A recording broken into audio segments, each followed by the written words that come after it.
Un tagad es vēlos aicināt otro runātāju Miķeli Putrāmu, arhitektu, kurš pārstāv Made arhitektu un zināms visvairāk jau laikam saistībā ar Saldus mūzikas un mākslas skolas projektu. Miķeli, vārds tev. Paldies.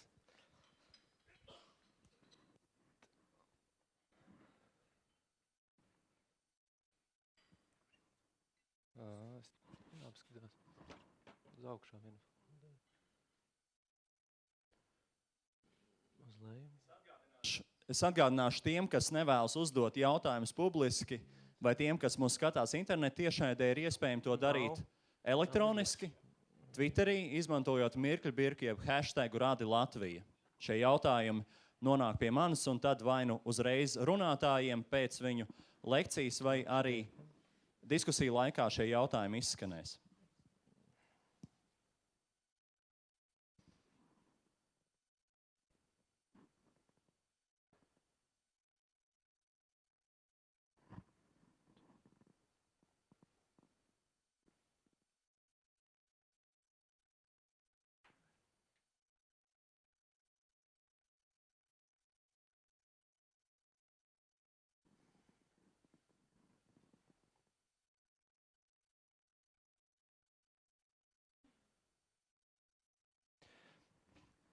Es pastāstīšu par Saules mūzikas un mākslas skolas projektu, ko mēs Made arhitekti pie kā strādājām 2009. gadā un kas šobrīd ir realizēts. Un mēs jau varam dabūt jau kaut kādu tādu angliski sauc feedbacku, jeb atsauksmi par to projektu.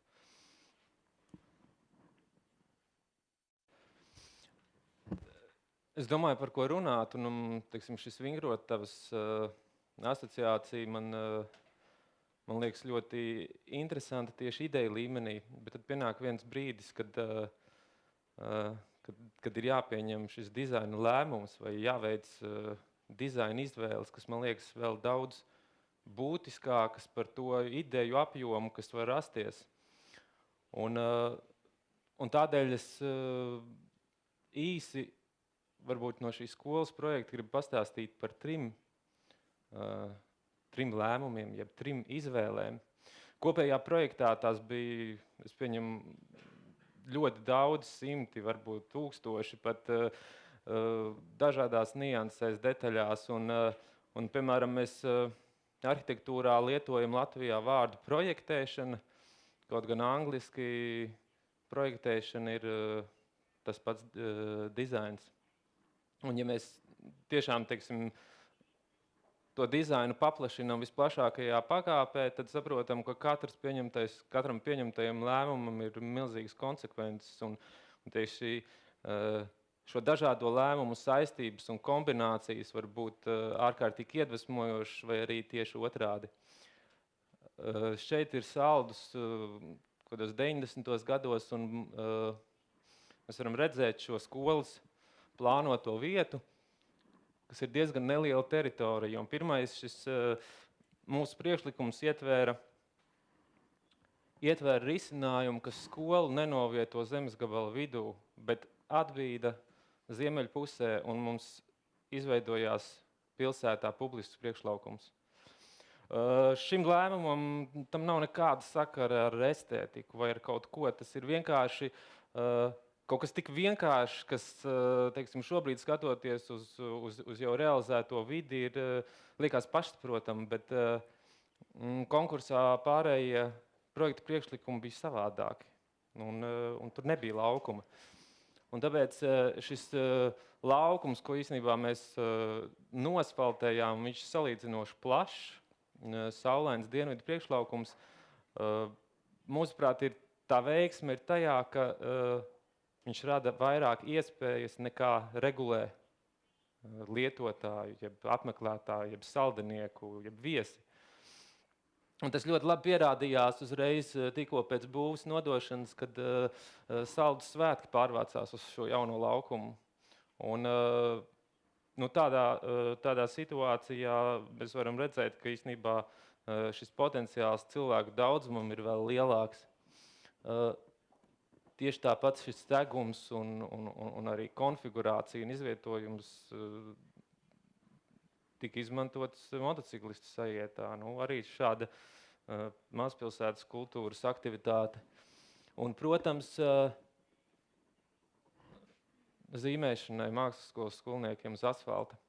Mums pat būvniecības laikā bija ļoti daudz diskusijas par to, kādam šim segumam laukumā būtu jābūt. Un šī ir viena no tām funkcijām, ko var izpildīt tieši uz asfalta.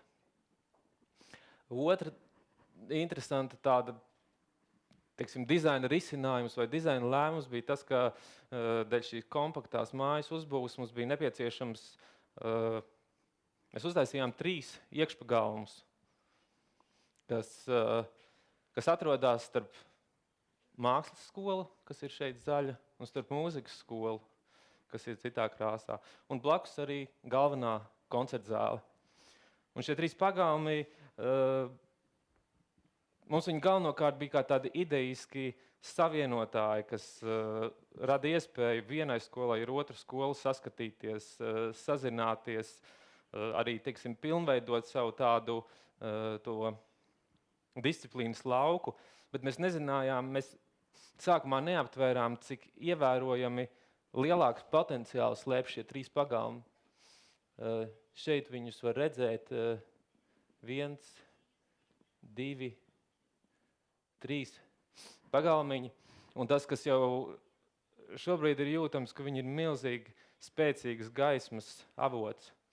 Un šiem 3 pagalmiem šī gaisma piepilda visu skolas centru. Un piemēram, mākslas skolā, ja klases viņiem ir pret ziemeļiem, kur viņiem saulītei nav jāspīd, tad no šiem pagalmiem viņiem veidojās tāda dienvidu fasāde. Un vai jūs zināt, kas šitas ir? Tas, es nezinu, es varbūt teikšu priekšā, tāpēc, ka nav laika daudz, bet tas ir saules zaķis. Un man liekas, ka šāds saules zaķis ir tāda ļoti liela priekšrocība jebkurā skolā. Un ņemot vērā, ka šeit skolā ir 3 šie pagalmi, viņi veido daudzus saules zaķus. Un tas ir pateicoties logam, un aiz šī loga ir ieplānotie pagalmi. Bet tas pats pārsteidzošākais ir tas, ka šis logs nekad mūžā nerada saules gaismu. Tas ir logs pret ziemeļiem, un saule pa viņu nekad neiespīd. Bet saule iespīd tieši dēļ pagalmu apdares materiāla. Un tad tie saules zaķi klīst pa skolu dažādos laikos, un mēs viņus mēģinājām noķert. Nu, piemēram, šeit ir viens saules zaķis mākslas skolā, un šeit ir viens saules zaķis mūzikas skolā. Kā mēs redzam, dziļāk saulīte spīd, tas ir kaut kādi 3 saulītes spīd no loga, kas ir aiz šī stūra koridora daļā, bet saules zaķis lec no pagalma.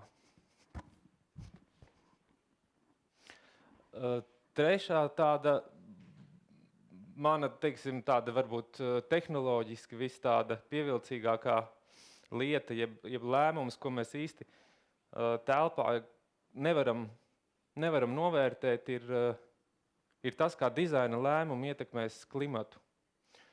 Un, ja mēs, protams, varam skatīties uz šo māju un redzēt betona sienas un masīvu betona grīdu un koka cementa paneļus griestos, tad mēs priecājamies par viņiem kā par estētisku lietu, bet mums ir grūti novērtēt, kā tas ietekmē mūsu labsajūtu.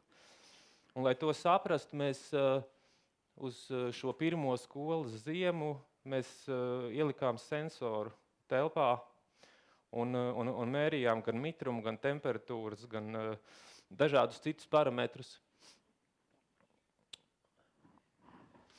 Un tas pārsteidzošāko rezultātu es vakar mēģināju uzlikt tā kā saprotam, un šis sarkanā līnija ir telpas temperatūra, un zilā līnija ir āra gaisa temperatūra.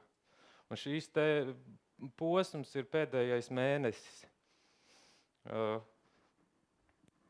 Šeit ir 11. datums, tā kā aizvakardiena. Un šī sarkanā līnija, tas ir 24. datums. Tas ir brīdis, kad Saldū apsaimniekotājs atslēdza silto grīdu apkuri. Un, ko mēs varam secināt? Mēs varam, piemēram, secināt to, ka kopumā saldiniekiem patīk ļoti siltas telpas. Tas ir no 23 līdz 25 grādiem pat dažbrīd. Tad mēs šeit redzam, kā temperatūra mainās dienas un nakts laikā. Šis posmiņš ir diennakts, kur pa dienu mums ir gandrīz 15 grādi, naktī zem nulles. Mēs varam redzēt, ka pa šo laiku, kad ir atslēgta grīdas apkure, ir šo 2,5 nedēļu laikā bijušas 4 augstās naktis, kad ir bijis sals. Bet mēs varam redzēt, ka ēka pati pa sevi ir nodrošinājusi 20 grādus telpā, nepārtraukti, plus mīnus. Un ņemot vērā, ka, ja jūs gribētu pārgulēt ārpus skolas, tas varētu būt diezgan problemātiski, bet skolā vēl šobrīd, teiksim, ir 20 grādi, un tas ir iespējams, ka tā māja ir tāds liels, teiksim, dzīvnieks, kam ir 20 grādu ķermeņa temperatūra, un viņš ar savu to lēnumu spēja ap sevi radīt patīkamu klimatu. Un tas, kas man liekas, kur dizains parādās tādā savā neredzamajā formā, bet kur tā ietekme ir vienkārši ļoti liela, jo ir cilvēkam ļoti nepatīk šīs betona atklātās sienas, kā tāds estētisks elements. Bet ja viņi saprot, ka pateicoties šai sienai, viņi var justies silti telpā, tad man liekas, tas ir ļoti vērtīgs iegūms. Paldies!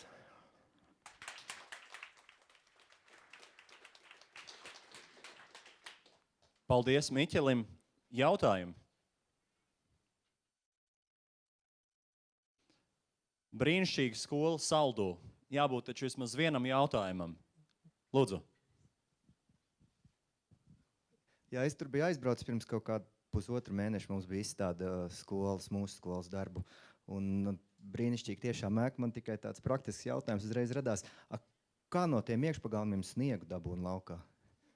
Viņu nedabū. Tas ir viens no tādiem labākajiem risinājumiem ir, ka mākslas skola šo sniegu savāc saplākšņa kastēs un no viņa taisa sniega kultūras. Tas ir tāds, manuprāt, vislabākais veids, kā izmantot šo sniegu. Ja drīkst komentāru pie Miķeļa atbildes, tad man šķiet, ka nereti šādas varbūt pirmajā brīdī, ja ne gluži absurdas, tad nepraktiskas lietas var būt par pamatu tam, ka ir jāizdomā un jāpielieto šis ierobežojums, jeb šis sniegs, kurš atrodams šajos iekšpagalmos. Tā kā man šķiet, ka tas ir brīnišķīgi.